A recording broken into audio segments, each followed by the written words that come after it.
Matapos ang ilang sandali, natapos na rin ang pagmumuni-muni ni Elder Yan upang mas maging maayos ang kanyang katawan. Bumalik rin sa itim ang kulay ng kanyang buhok dahil sa gamot na ibinigay sa kanya ng ating bida. Kaya natuwa na lang siya sa naging epekto nito dahil talagang nakakamangha ang 8th grade surpassing pill na ginawa ni Joe Fan. Dahil hindi lamang na-neutralize ang kanyang lason sa katawan niya, umunlad din ang kanyang cultivation sa ika-6 na yugto ng Heavenly Realm. Nagsaad naman ang ating bida na mukhang nagbago na nga ang anyo ni Elder Yan dahil sa gamot na ito dahil nagkaroon na siya ng bagong balat. Kaya nasabi na lang niya na kapag nakita siya ng kanyang mga kapamilya sa hinaharap ay tiyak na magugulat ang mga ito. Napangiti naman si Elder Yan at kanyang nasabi na ang lahat ng ito ay dulot ng gamot ni Joe Fan. Kaya muli siyang nagpasalamat sa kanya dahil ang lahat ng lason na nasa katawan niya ay natanggal na. Kaya nasabi na lang niya na talagang si Joe Fan ang pinakamagaling na alchemist sa kanilang imperyo at ang taong nakakuha ng respeto niya. Nagsaad naman ang ating bida na dahil magkasama na silang dalawa at hindi magkalaban ay hindi na niya pwedeng tawagin siya na Grandmaster Joe. Ipinaliwanag rin ng ating bida na sa ngayon ay magiging elder na ng Lu Clan si Elder Yan kaya dapat siyang tawagin ito bilang ang butler ng Lu Clan. Kaya mula ngayon ay dapat Butler Joe na ang itatawag niya sa kanya. Nagulat naman si Elder Yan nang marinig niya ang pamilya na ito, kaya napatanong siya kung ano ang Lu Clan na ito. Nasabi rin niya na alam niyang nanggaling sa isang third-rate na pamilya si Joe Fan ngunit hindi niya pa narinig ang Lu Clan na ito sa buong buhay niya. Napagtanto rin niya na kung nakapag-produce ang clan na ito ng isang katulad ni Joe Fan na malakas at magaling sa alchemy ay tiyak na isang hidden dragon ang clan na ito. Mukhang malakas rin ang clan na ito na siyang nagtatago lamang ngunit kayang makipagsabayan sa 7 families. Nahiya naman ang ating bida dahil alam niyang malayo ang lakas ng kanyang clan sa inaasahan ni Elder Yan kaya nasabi na lang niya na maaaring sa hinaharap ay maging kasing sikat ng 7 families ang kanyang pamilya. Naging seryoso rin ang ating bida at kanyang naisip na tiyak na tataas ang antas ng Lu Clan dahil sa pagsali ni Elder Yan sa kanila dahil isa itong Heavenly Profound Master. Kaya ngayon ay masasabing nasa antas na ng first rate ang pamilya na ito.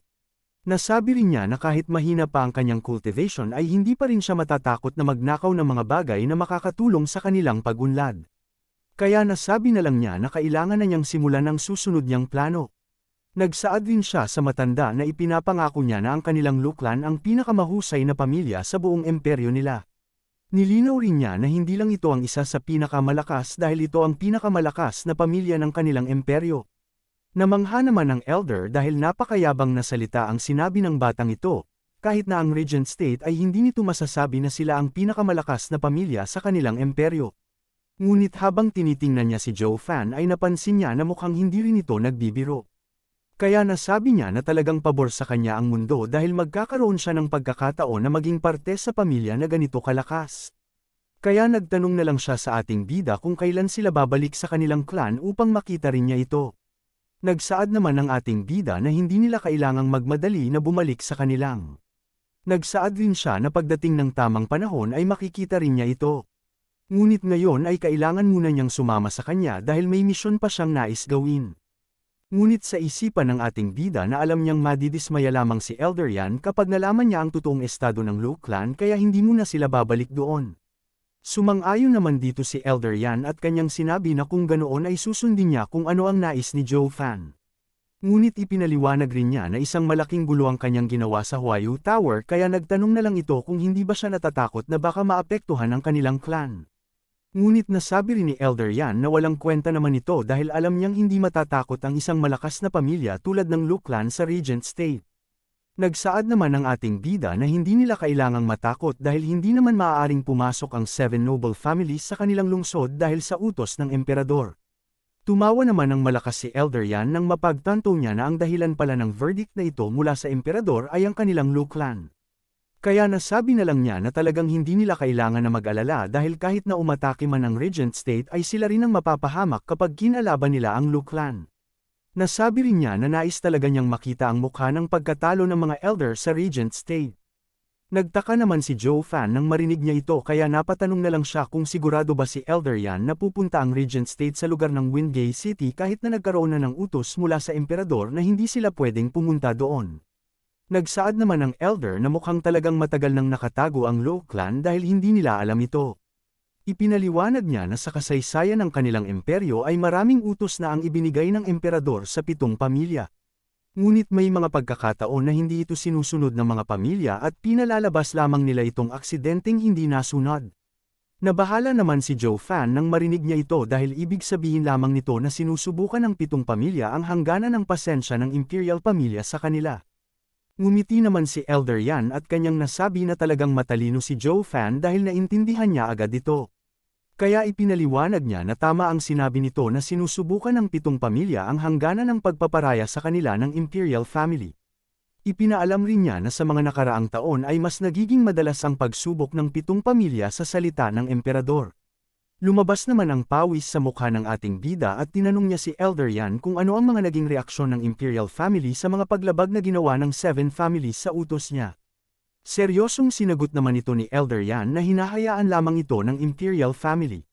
Nasabi rin niya na ang kasalukuyang emperador ay ang pinakamahina sa kasaysayan ng kanilang imperyo kaya hindi ito kinakatakutan ng mga sect leader nila. Kaya masasabi nila na nirerespeto nila ang imperyo ngunit hindi sila natatakot sa emperador mismo. Ipinaliwanag rin ni Elder Yan na sa pagkakataon na ito ay isang malaking gulo ang ginawa ni Joe Fan sa 7 families at ang malala pa ay napatay niya ang ikalawang young master ng Regent State. Kaya magkakaroon na ng sapat na dahilan ang Regent State upang baliwalain ang utos ng emperador dahil pinatay niya ang ikalawang young master ng pamilya na ito. Kaya tiyak niyang aatake ang Regent State doon upang malaman nila kung gaano nakaina ang imperial family pagdating sa mga paglabag na ito. Natakot naman si Joe Fan nang marinig niya ito dahil alam niyang malalagay sa panganib ang Lu clan. Kaya agad na niyang sinabihan ng elder na kailangan na nilang umalis pabalik sa kanilang clan. Nagtaka naman dito si Elder Yan at kanyang nasabi na batay sa lakas ng Lu clan ay tiyak na hindi sila matatalo ng mga tauhan ng Regent State. Nasabi rin niya na kahit ang imperial family pa ay hindi kayang matalo ang kanilang Lu clan dahil kahit si Joe Fan na isang butler lamang ay ganito nakalakas kaya alam niyang mas malakas pa ang elder at ang sect leader ng kanilang Lu clan. Bigla namang nagsaad si Joe Fan na isang kalokohan lamang ang lakas ng kanilang pamilya, kaya alam niyang mapapahamak ang mga ito kapag nakaharap sila ng isang heavenly profound mula sa Regent State. Kaya agad nang umalis si Joe Fan upang bumalik sa Wingate City. Nasabi rin niya na kapag hindi siya agad nakabalik doon ay tiyak na wala na silang babalikang pamilya dahil walang sino man ang makakaligtas. Alam rin niya na hindi siya ang pakay ng Regent State dahil ang nais ng mga ito na malaman ang lakas ng imperial family ngunit tiyak na magiging sakripisyo ang Lu clan para lamang sa autoridad ng Regent State kaya hindi niya maaaring hayaan na lang ito. Sa kabilang banda, sa loob ng imperial capital, tahimik na naglalaro ng chess ang emperador at ang general sa kanilang lugar. Pinuri ng emperador si General Sima dahil sa galing nito sa paglalaro ng chess, kahit isang beses ay hindi pa niya ito natalo. Nagsaad naman si General Sima na magaling lamang siya maglaro sa chessboard ngunit ang emperador ay naglalaro ng chess gamit ang kanyang nasyon. Kaya hindi niya maikumpara ang kanyang sarili sa galing ng emperador. Nagsaad rin siya na kahit na natalo na ng 10 magkasunod ang emperador sa chess ay naresolba naman niya ang problema ng kanyang imperyo. Naging seryoso naman ang emperador at kanyang sinabi na huwag magbiro ang general sa bagay na ito dahil kahit siya ay hindi niya pagmamay-ari ang nasyon na ito. Ngunit nagsaad naman si Sima na alam niyang nagawa na ng emperador ang unang hakbang at naghihintay na lamang ito ng huling hakbang para matapos ang plano niya. Nagulat naman ang emperador nang mapagtanto niya na alam ng general ang nangyayari. Kaya napatawa na lang siya ng malakas. Pagkatapos nito ay nagsaad na ang emperador na oras na upang magpatuloy sila sa paglalaro. Ngunit bigla namang nagulat ang emperador nang marinig niya ang malakas na sigaw ng kanyang anak. Nagsaad na lang siya na talagang walang kagalang-galang ang batang ito kahit na alam niyang nandito ang general.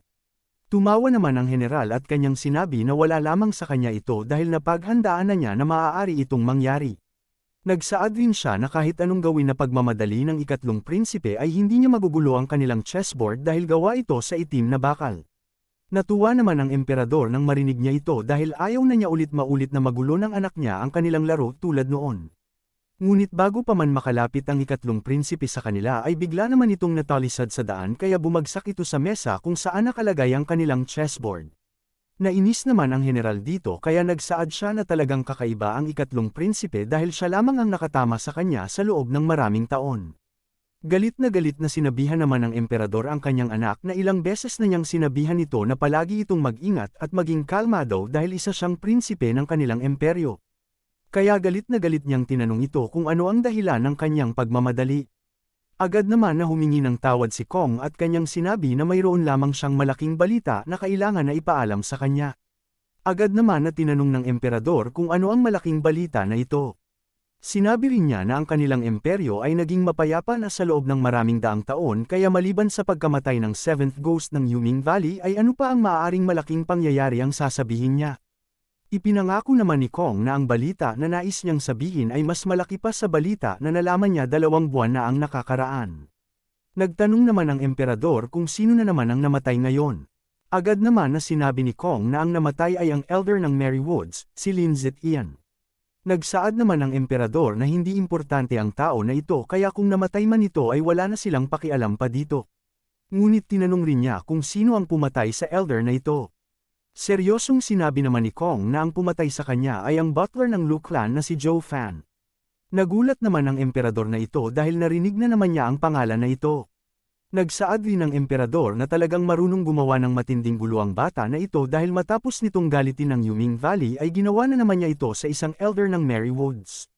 Ngunit nasabi rin ng emperador na talagang akala ng batang ito na isa siyang mahalagang tao na hindi nila maaaring parusahan. Nagsaad naman si Sima na ang batang ito ay ang pillar ng Lu clan, kaya kapag namatay o pinarusahan nila ito ay tiyak na maapektuhan ang Lu clan dito. Kaya kapag nangyari ito ay tiyak na mas maapektuhan ang kanilang Pearl Order sa Lu clan. Naging seryoso naman ang emperador at nagtanong siya kung nais bang kunin ni Sima ang batang ito bilang disciple niya kaya niyang tinutulungan ito. Nagsaad naman ang general na ang pagtulong nila sa batang ito ay para rin sa pag-unlad ng Lu clan, kaya ibig sabihin lamang nito ay tulong na rin ito para sa gustong gawin ng emperador sa Pearl Order. Natuwa naman si Kong nang marinig niya na nais tulungan ni General Sima ang kaibigan niya. Kaya sana ay hindi na maghiganti ang Merry Woods dahil si General Sima na mismo ang kakausap sa kanila. Nagsaad rin si Kong na sana ay magpunta rin si General Sima sa Yuming Valley upang kausapin rin ang mga ito. Nagtaka naman si General Sima nang marinig niya ito kaya tinanong niya kung bakit kailangan niyang magpunta doon. Agad naman na ipinaliwanag ni Kong na nawasak rin ni Zhou Fan ang kamay ng ikalimang elder ng Yuming Valley. Kaya ngayon ay sobrang galit na galit rin ng Yuming Valley sa batang ito.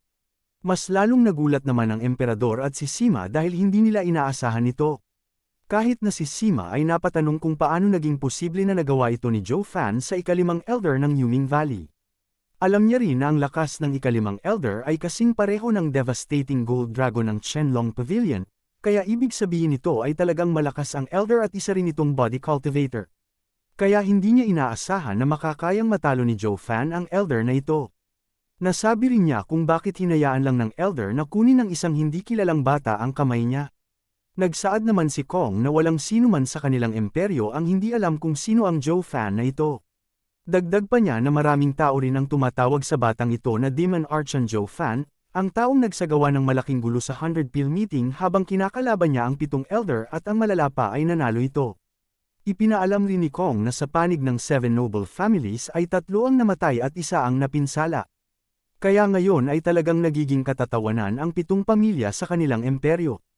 Nagulat naman dito ang emperador kaya tinanong niya kung sino pa ang 2 namatay sa panig ng 7 pamilya. Agad naman na sinabi ni Kong na ang isa dito ay ang vicious Pil King ng Pil King Hall na si Yan Song. Hindi naman makapaniwala ang 2 nang marinig nila ito dahil talagang malaking balita ito. Alam rin nila na mas malakas pa si Yan Song kumpara sa 7th Ghost ng Yuming Valley kaya tiyak nilang hindi titigil ang Pil King Hall sa paghihiganti.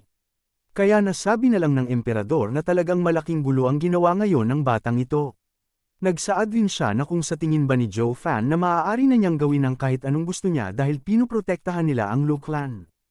Nagsaad naman ang general na ang paggawa ng gulo ng batang ito ay masasabi rin nilang isang talento. Kaya kahit siya ay hindi makapaniwala na ang isang mahinang clan ay kayang mag-produce ng ganitong halimaw. Nagsaad naman ang emperador na kailangan ng itigil ng general ang paghanap ng mga talentadong tao. Alam niya rin na ang ginagawa ng Zhou Fan na ito ngayon ay higit pa sa kaya niyang tanggapin. Kaya hindi na siya magugulat kung bigla na lang mawala ang batang ito dahil sa malalakas na pamilya na kinalaban niya sa ngayon. Nadismaya rin siya dahil akala niya ay matutulungan siya ng batang ito upang maibalik ang dating lakas ng Lu clan ngunit sa mga nangyayari ay natatakot siya na baka mawasak lang agad ang Lu clan dahil sa pinaggagawa ng batang ito. Nagsaad naman ang general na hindi kailangan na mangamba ang emperador sa bagay na ito. Nasabi rin niya na maaari niyang kunin ang batang ito sa kanyang pangangalaga upang hindi na ito makagawa pa ng gulo sa hinaharap. Alam niya rin na hindi mangangahas ang tatlong pamilya na maghayganti kapag nalaman nila na nasa ilalim ng pangangalaga niya ang batang ito. Nagsaad naman si Kong na marahil ang tatlong pamilya na ito ay hindi mangangahas ngunit may isang pamilya ang kayang gawin ito. Naging seryoso naman ang emperador at kanyang tinanong kung sino pa ang namatay na ito. Agad naman na binalaan ni Kong ang kanyang ama na ihanda nito ang sarili niya. Dahil ang taong namatay ay walang iba kung hindi ang ikalawang young master ng Regent State, si Huang Puqing yun. Halos mawala naman ang posture ng dalawa nang marinig nila ito. Kahit na ang emperador ay sumakit ang kanyang puso dahil sa matinding balita na ito. Naging seryoso naman si Sima at kanyang sinabi na dahil ito na ang naging sitwasyon nila, kailangan nilang isuko ang Luklan upang hindi maging malaking bagay ang gulo na ito. Hindi naman dito pumayag ang emperador at kanyang sinabi na poprotektahan niya ang Luklan at ang Zhou Fan na ito hanggang sa huli. Nagsaad rin siya na matinding pasensya at pagpaparaya ang ginawa niya mula nang maging emperador siya ng imperyo na ito sa 7 pamilya kaya ngayon ay hindi niya maaaring hayaan na lang ito. Kaya agad niyang inutusan ng general na kailangan niyang tawagin si Marshal Dugu pabalik sa imperial capital ngayon din. Nagulat naman si Sima nang marinig niya ito at kahit na si Kong ay hindi rin niya inaasahan na uutusan ng kanyang ama ang ikalawang pilar ng kanilang imperyo na makialam sa bagay na ito. Agad naman na sinabi ni Sima na hindi niya maaaring gawin ito dahil si Marshal Dugu ang nagbabantay ng kanilang borders. Ito lang rin ang dahilan kung bakit wala pang nakakalampas na taga-ibang imperyo sa kanila na nais mangsakop dahil sa pagbabantay ng War God. Kaya kapag bumalik ang kanilang ikalawang pillar sa kapital ay maaaring may mangyaring masama sa kanilang border. Hindi naman ito pinansin ng emperador at kanyang sinabi na matagal nang naging mapayapa ang kanilang border kaya alam niyang magiging maayos lang ito. Seryosong sinabi rin ng emperador na oras na upang ipaalam sa kanyang pinsan na siya pa rin ang may-ari ng imperyo na ito. Kaya agad na niyang inutusan si Kong na ibahagi na niya sa lahat ang kanyang utos. Wala namang nagawa si Sima dito at sinunod na lang niya ang utos ng emperador. Naging seryoso naman ang emperador dahil ito na ang magiging unang hakbang upang matakot niya ang Regent State. Sa kabilang banda, sa bahay ng Prime Minister ay bigla namang dumating ang tauhan nito at kanyang inulat ang nangyari na matinding laban sa Huayu Tower. Napatawa naman ang Prime Minister dahil hindi niya inaasahan ito. Kaya talagang kakaiba ang batang ito dahil nagawa niyang kalabanin ang 7 pamilya ng mag-isa. Nasabi rin niya na mukhang nabigyan rin ng pagkakataon ng batang ito ang emperador na magkaroon ng rason upang dalhin pabalik dito sa kapital ang kanilang war god na si Marshal Dugu. Kaya nasabi na lang ni Zhuge Changfeng na mukhang malapit nang magsimula ang digmaan sa pagitan ng 7 pamilya at ng imperial family dahil sa nangyari na ito. Agad rin niya na tinawag ang kanyang 2 elder na tauhan dahil may nais siyang iutos dito. Agad naman na nagpunta ang 2 elder nang marinig nila ito. Tinanong naman ng Prime Minister ang dalawa kung alam ba nila kung saan makikita ang Thundersworn Mountain. Nagsaad naman ang isang elder na ito ang lugar kung saan nagsagawa ng isang barrier ang kanilang guardian sect na Demon Scheming Sect. Nagsaad naman ang isang elder na nasa loob ng barrier na ito ay ang 4 na demonyong cultivator na siyang pinarusahan ng Demon Scheming Sect dahil sa mga kasalanan ng mga ito na ginawa. Natuwa naman ang Prime Minister dahil alam ng mga ito ang bagay na ito. Kaya inutusan niya ang mga ito na nais niyang buksan nila ang barrier na ito upang makalabas ang 4 na demonyong martial artist na ito. Nagulat naman ang 2 elder dahil alam nilang mapanganib ang 4 na ito at hindi ito isang simpleng martial artist lang.